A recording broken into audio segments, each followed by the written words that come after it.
Bismillahirrahmanirrahim. Allah Subhanahu wa ta'ala menyebutkan bahwa ada dua sifat yang melekat di kalangan mereka, yaitu pertama adalah sama'una lil kadhibi, senang mendengarkan kebohongan, dan yang kedua adalah akaluna lis-suhti, juga mereka suka memakan barang yang haram. Hadirin rahimakumullah, dua persoalan ini menjadi penting untuk kita cermati, sebab bukan hanya akibat buruk yang ditimbulkannya akan terjadi pada mereka, orang-orang yang menyukai kebohongan serta memakan barang yang haram, tetapi siapapun ya di antara kita kalau memiliki karakter yang sama itu juga akan berdampak buruk, dan itu sangat serius di dalam diri pribadi kita maupun juga berdampak buruk di dalam kehidupan keluarga kita, baik di dunia maupun juga di akhirat ya. Hadirin rahimakumullah, pertama adalah sama'una lil kadhibi, mereka menyukai kebohongan. Apa yang dimaksud bahwa orang-orang Yahudi itu menyukai kebohongan?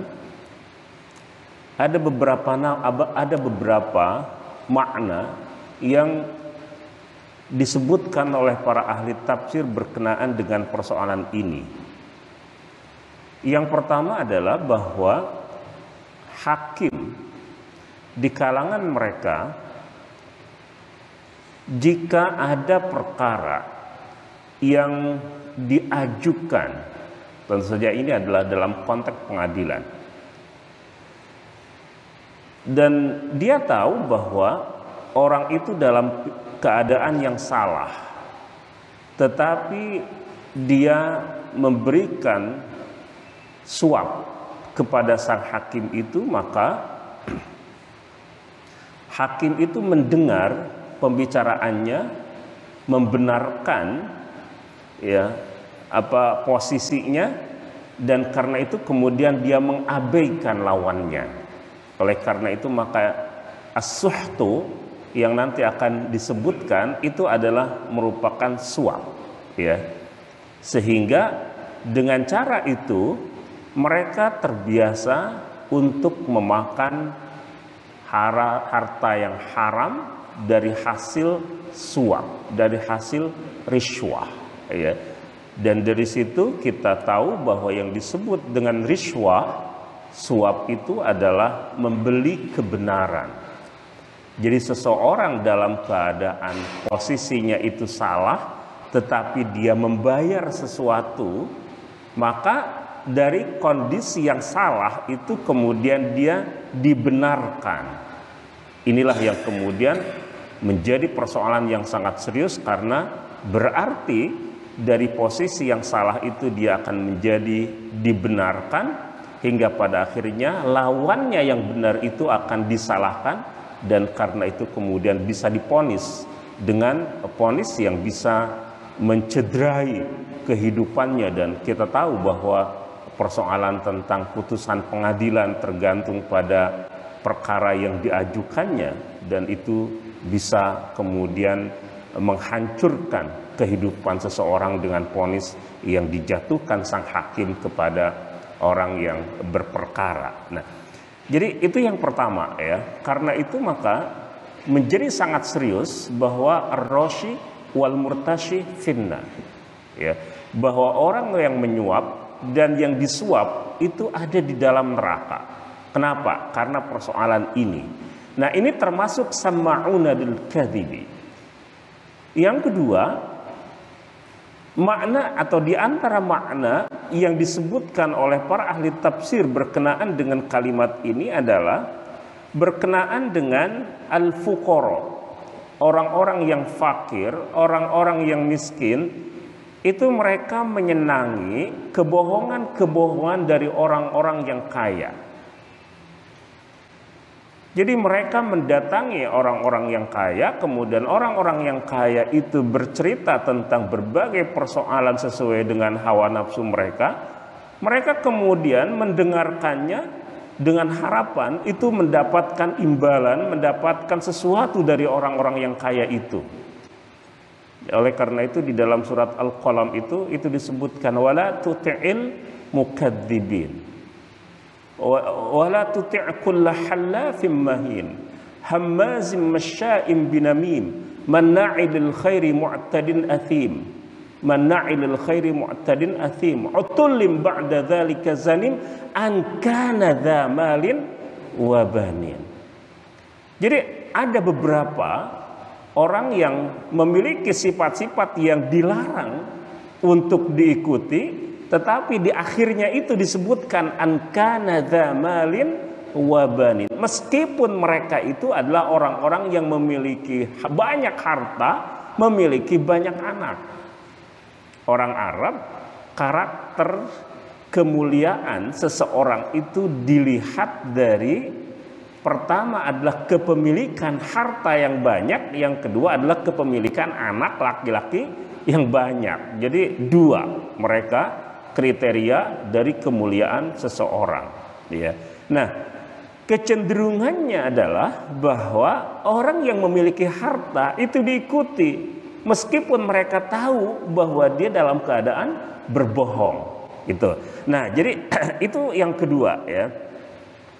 Yang ketiga adalah bahwa mereka menyukai kebohongan ketika para ulama mereka di kalangan Bani Israel itu mereka mentahrif, memalingkan suatu ayat dari tempat yang sesungguhnya serta memaknainya dengan makna yang bukan makna sesungguhnya dari setiap ayat yang ada di dalam kitab suci mereka. Nah, karena itu maka kecenderungan ini membuat mereka terpenuhi hasrat hawa nafsunya. Karena hal-hal yang sulit untuk mereka lakukan kemudian dicarikan makna yang sesuai dengan kecenderungan hawa nafsu mereka. Karena itu kemudian pembicaraan tentang mentahrif, memalingkan makna ayat dari ayat yang sesungguhnya kepada ayat yang mereka kehendaki itu disukai. Nah, ini juga termasuk pada kategori sama'una lil kadhibi. Intinya adalah bahwa al-kadhib itu kan menjadi sifat yang menunjukkan bahwa apa yang disebutkan itu berbeda dari apa yang terjadi serta apa yang diyakini oleh mereka di dalam hatinya. Sehingga ketiga makna tadi itu klop dengan kategori al-kadhib. Dan bisa jadi bahwa kata-kata al-kadhib itu menjadi sifat yang umum sehingga seluruh kebohongan itu disebut dengan al-kadhib ketika seseorang itu menyukai perkara-perkara yang bohong itu masuk di dalam kategori sama'una lil kadhibi. Mereka menyukai kebohongan. Nah, jadi hadirin rahimakumullah, kebohongan itu harus diwaspadai. Karena kebohongan itu ya merendahkan. Ia bertentangan dengan sifat-sifat mukmin. Seorang mukmin bisa saja dia memiliki sifat-sifat yang buruk. Tetapi boleh jadi sifat-sifat yang buruk itu tidak bertentangan dengan keimanannya. Rasulullah Shallallahu Alaihi Wasallam bertanya kepada para sahabat, apakah mungkin seorang mukmin itu pengecut, penakut? Para sahabat mengatakan mungkin. Nah, kemudian apakah mungkin seorang mukmin itu pelit? Para sahabat mengatakan mungkin. Tapi ketika Rasul bertanya apakah mungkin seorang mukmin itu pembohong, nah para sahabat sepakat tidak mungkin itu, gitu. Nah, jadi hati-hati dengan kebohongan itu. Oleh karena itu maka kita tahu bahwa kebohongan merupakan salah satu dari sifat utama yang dimiliki oleh orang munafik. Karena itu idza hadatsa kadzaba, ya. Satu di antara 3 atau 4 ciri orang munafik itu adalah apabila dia berbicara, dia berdusta. Nah, rahimakumullah, itu persoalan pertama, sama'una lil kadhibi. Yang kedua adalah akaluna lis-suhti. Mereka itu senang memakan barang yang haram. As-suhtu. Jadi yang disebut dengan as-suhtu itu adalah sesuatu yang haram. Karena itu di dalam hadis dikatakan bahwa kullu lahmin nabata an sukhtin fannaru aula bihi. Setiap daging yang tumbuh dari barang yang haram, maka neraka lebih utama baginya. Hadirin rahimakumullah, ini dampak dari as-suhtu yang dimakan. Tapi hadis itu menyebutkan bahwa as-suhtu itu adalah sesuatu yang haram. Nah, dari situ maka as-suhtu, meskipun banyak ulama menyebutkan bahwa dalam konteks ini as-suhtu adalah harta yang didapat dengan cara riswah, penyuapan, seperti yang tadi disebutkan dari salah satu di antara makna sama'una lil kadhibi, yaitu seorang hakim yang biasa menerima suap dari perkara yang sedang ditanganinya, maka bukan hanya itu as-suhtu. Karena itu maka yang disebut dengan mahrul bagi, ya, hasil dari prostitusi, hasil dari pencurian, hasil dari perdagangan barang yang haram, ya, khamr, narkoba dan lain sebagainya, semua yang kategorinya itu haram, baik haramnya itu secara zatnya maupun haram itu secara wasilahnya, maka itu masuk kategori as-suhtu. Dan ketika seseorang itu sudah terbiasa untuk memakan salah satu dari jenis barang yang haram, maka dimungkinkan dia kemudian akan menyukai keharaman-keharaman yang lain. Ya, coba misalnya banyak cerita orang suka dengan kuliner-kuliner yang ekstrim-ekstrim. Ya, kuliner yang ekstrim itu seperti apa misalnya? Ya, sate, daging, apa misalnya, kita yang nyebutnya aja agak gitu. Nah, kalau orang sudah suka dengan kuliner yang ekstrim-ekstrim itu, yang kehalalannya itu tidak jelas, maka dimungkinkan dia kemudian akan suka untuk mencoba jenis-jenis makanan yang lain. Nah, as-suhtu itu begitu, ya. Karena itu maka apa yang disebut dengan as-suhtu itu menjadi penting. Sebab ini akan membuat kita memahami tentang apa yang harus kita jauhi serta apa dampaknya dalam diri kita kalau kita terbiasa untuk melakukan perkara itu. Pertama, bahwa yang disebut dengan as-suhtu itu adalah kebinasaan. Ya, hadirin rahimakumullah. Ini mengerikan. As-suhtu itu kebinasaan. Ya. Sehingga di dalam surat Thaha ayat 6 itu disebutkan payushitakum bi'adzabin. Nanti dia akan membinasakan kamu dengan azab. Jadi as-suhtu itu adalah kebinasaan. Karena itu akaluna lis-suhti, ketika seseorang itu biasa makan barang yang haram, maka pola konsumsinya itu membinasakannya. Membinasakan apa? Membinasakan dunia dan akhiratnya. Ya, karena itu maka di dunia dia akan tercederai oleh pola konsumsi yang haram, sehingga mendatangkan kemudorotan terhadap kesehatannya, hingga dia cepat, ya, bisa saja terjadi percepatan di dalam hidupnya, ya. Usianya masih sangat muda, tetapi ya kemudian kesehatannya sudah memburuk, ya.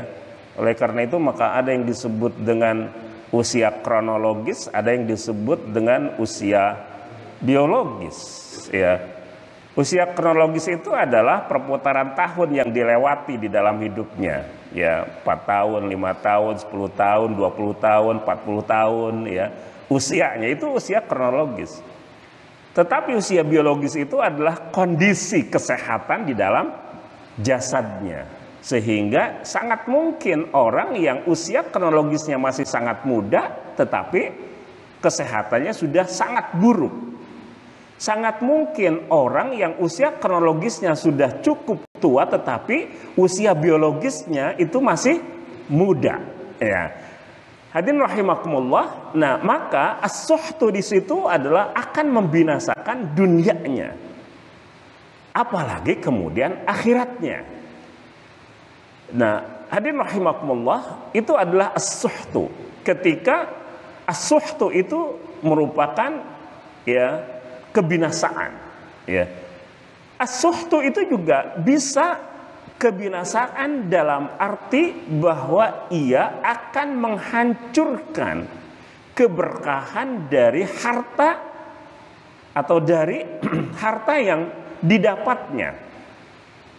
Sehingga disebutkan di dalam surah Al-Baqarah ayat 276 ketika Allah membicarakan tentang riba, ya, yamhaqullahu riba.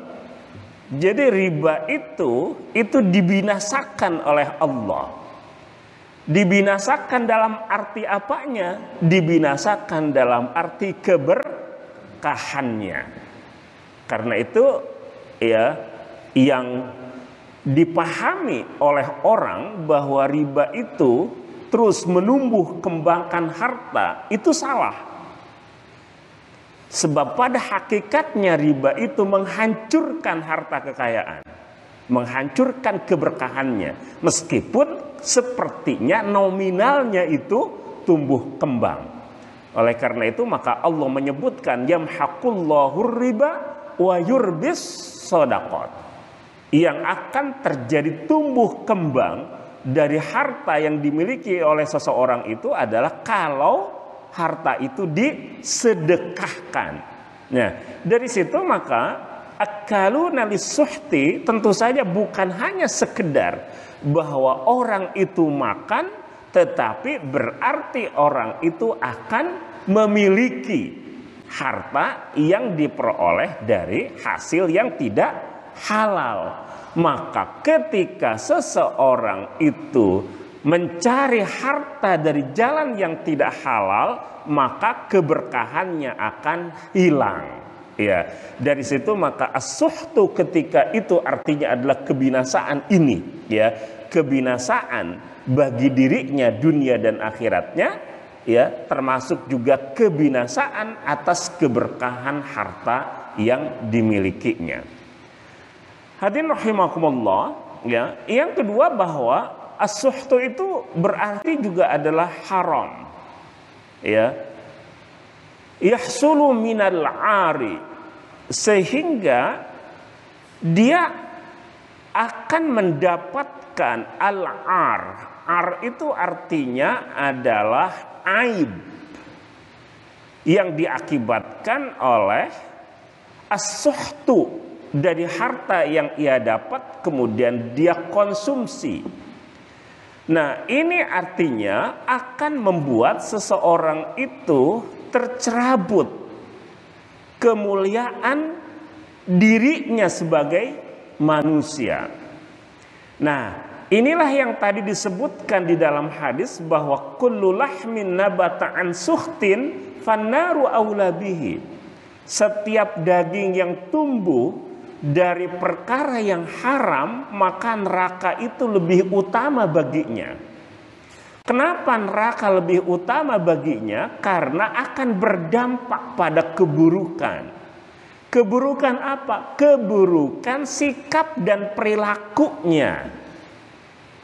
Jadi keburukan sikap dan perilaku itu akan terjadi ketika konsumsi yang haram itu terjadi. Nah, hadirin rahimakumullah, ya. Jadi ini harus berhati-hati itu, ya, pola konsumsi itu. Ya, karena itu di dalam hadis itu kan disebutkan bahwa pola konsumsi itu bukan hanya persoalan tentang halal dan haram, bahkan persoalan tentang apa? Tentang syubhat. Karena itu innal halala bayyinun wa innal harama bayyinun wa bainahuma umurun mushtabihatun la ya'lamuhunna katsirun minan nas. Yang halal kata Rasul jelas, yang haram jelas. Di antara halal dan haram itu yang abu-abu, itu ada banyak persoalan yang mustabihat, yang tidak pasti, yang tidak jelas status halal atau haramnya. Banyak orang itu tidak mengetahui itu. Nah, orang yang terbiasa menjaga dirinya dari perkara yang subhat, maka dia akan menjaga dirinya dari perkara yang haram. Mirip dengan orang, ini Rasulullah SAW menggambarkan tentang orang-orang yang mengembalakan ternaknya. Ada daerah yang terlarang. Maka kalau orang itu menggembalakan ternaknya di sekitar daerah terlarang, mendekati daerah terlarang, maka ternaknya itu akan merambah daerah terlarang itu tanpa dia sadari. Tapi siapa yang menjauhi wilayah terlarang itu, maka dia akan terjaga sehingga ternaknya itu tidak merambah, ya, daerah terlarang. Nah, demikian juga kita manusia. Kalau yang syubhat itu sudah bisa ditangkap sehingga kemudian kita jauhi, maka boro-boro kita akan masuk ke dalam perkara yang haram. Orang yang subhat saja sudah biasa dijauhi, gitu. Itulah yang kemudian membuat seseorang itu bisa menjaga dirinya, bisa menjaga kehormatan dirinya, bisa menjaga agamanya. Nah, hadirin rahimakumullah, ya. Kenapa yang syubhat itu saja itu harus dijauhi? Sebab dampak dari perkara yang haram itu sangat serius terhadap dirinya, terhadap orang-orang yang diberi nafkah dengan harta yang haram itu. Penyimpangan-penyimpangan perilaku yang terjadi pada diri orang itu hampir bisa dipastikan lebih banyak bersumber dari apa yang biasa dia makan. Nah, ini yang kemudian makna yang kedua dari akaluna lisuhti, ya. Nah, yang ketiga, hadirin rahimakumullah, yang disebut dengan as-suhtu, ya, itu adalah asyarrah, kerakusan. Jadi makna dari as-suhtu itu adalah syiddatul ju'. Syiddatul ju'. Jadi sangat lapar. Bayangkan ketika kita sangat lapar, ya, itu biasanya terjadi ketika bulan Ramadan misalnya, gitu. Lapar sekali atau haus sekali. Apa yang kemudian kita lakukan ketika masuk waktu maghrib? Sangat haus, ya. berapa gelas itu bisa kita minum, ya. Udah minum masih terasa haus, minum lagi, tahu-tahunya belum makan perut udah kembung. Ya. Itu syiddatul ju', ya. Nah, jadi ketika orang sangat lapar, maka dia akan makan dengan sangat lahap. Ketika makan sangat lahap, maka itu akan berdampak pada ya porsi yang dia makan, sehingga yang dia makan itu lebih banyak daripada yang biasanya dimakan. Karena kalau orang tidak terlalu lapar, itu boleh jadi dia bisa ngukur ya berapa porsi dia makan. Nasinya itu harus seberapa yang bisa dia makan atau yang dia makan. Nah, dalam hal ini hadirin rahimakumullah, ketika seseorang itu akaluna lisuhti, maka akan membuat dia itu rakus, akan membuat menjadi orang yang rakus.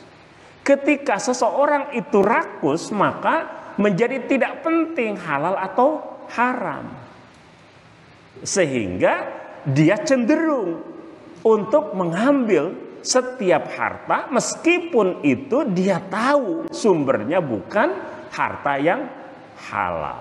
Nah, jadi hadirin rahimakumullah, inilah yang kemudian harus diwaspadai. Berarti ada 4 persoalan dari akaluna lisuhti. Yang pertama adalah bahwa itu akan membinasakan dunia dan akhirat. Itu kemudian akan menghilangkan keberkahan dari harta yang dimiliki. Yang ketiga, itu akan menghancurkan nilai-nilai kemanusiaannya dengan membuatnya suka untuk melakukan perbuatan-perbuatan dosa. Dan yang keempat adalah akan membuat seseorang itu menjadi rakus sehingga tidak peduli apakah harta yang didapatkannya itu adalah harta yang halal atau harta yang haram. Hadirin rahimakumullah, ya, itu adalah makna masing-masing dari sama'una lil kadhibi dan akaluna lis-suhti. Pertanyaannya adalah, mengapa didahulukan sama'una lil kadhibi kemudian akaluna lis-suhti? Ketika seseorang itu menggunakan pendengarannya sehingga dia mendengar informasi-informasi yang salah, informasi-informasi yang bohong, ya, apalagi kemudian suka dengan pembicaraan tentang tahrif kitab Allah, memutarbalikan ayat-ayat Allah, dan itu justru yang dia sukai. Itu artinya sama'una lil kadhibi itu berhubungan dengan proses pengetahuan. Dari proses pengetahuan yang salah itu melahirkan akaluna lis-suhti dengan makna yang 4 tadi itu. Nah, jadi ini menjadi penting, ya, sebab di dalam sebuah hadis Rasulullah Shallallahu Alaihi Wasallam berdoa kepada Allah meminta perlindungan dari 4 hal. Allahumma inni a'udzubika min ilmin la yanfa' wa min nafsin la tashba' wa min qalbin la yakhsha'. Yang keempat, wa min da'watin la yustajabulah, dari doa yang tidak dikabulkan. Nah, 4 perkara ketika Rasulullah berlindung kepada Allah darinya itu, ini adalah hal yang satu berdampak pada yang lain. Problem dari hidup manusia itu bermula dari ilmu yang tidak bermanfaat. Nah, ilmu la yanfa'. Ini adalah problem paling utama. Ilmu yang tidak bermanfaat boleh jadi adalah ilmu yang salah, gitu kan? Karena diperoleh dari kecenderungan sama'una lil kadhib. Justru yang dia sukai adalah yang salah-salah, gitu kan? Yang benar-benar, yang hak itu tidak disukai. Karena itu maka Syekh Muhammad Al-Ghazali itu menulis 4 jilid buku, ya, Judulnya adalah Al-Haq Al-Mur, kebenaran yang pahit. Itu kan. Tidak dalam pengertian bahwa seluruh kebenaran itu pahit, tetapi ada kecenderungan pada sebagian orang bahwa kebenaran itu merupakan perkara yang pahit. Kenapa kebenaran itu merupakan perkara yang pahit? Karena tidak sesuai dengan hawa nafsunya, tidak sesuai dengan hasratnya. Hasratnya itu adalah yang salah-salah. Nah, ini pola pendidikan yang bermasalah itu. Ya, ketika ilmu itu tidak bermanfaat, maka akan membuat jiwa yang tidak kenyang. Ya, jiwa yang tidak kenyang. Jiwa yang tidak kenyang itu tadi, ya, yang ketika dia cari harta kekayaan, dia tidak mempedulikan apakah harta yang didapatnya itu halal atau haram. Mirip seperti orang yang makan dalam keadaan sangat haus itu. Dia tidak peduli, ya, berapa porsinya, tidak peduli mungkin dari mana sumbernya. Kalau dia pola konsumsinya itu tidak mempedulikan halal haram, maka akan berdampak pada yang ketiga, yaitu hati yang tidak ada khusyuknya, tidak ada rasa-rasa takutnya. Karena itu maka dipastikan seandainya dia melakukan amal-amal ibadah, ibadah yang dia lakukan juga tidak akan ada khusyuk-khusyuknya itu. Ya. Dan kalau jiwa tidak kenyang, tidak pernah kenyang, tidak ada kenyangnya, hati tidak ada rasa-rasa takutnya, maka dia akan melakukan berbagai perbuatan yang dosa hingga pada akhirnya anna yustajabulah. Bagaimana mungkin doanya itu akan dikabulkan oleh Allah Subhanahu wa taala.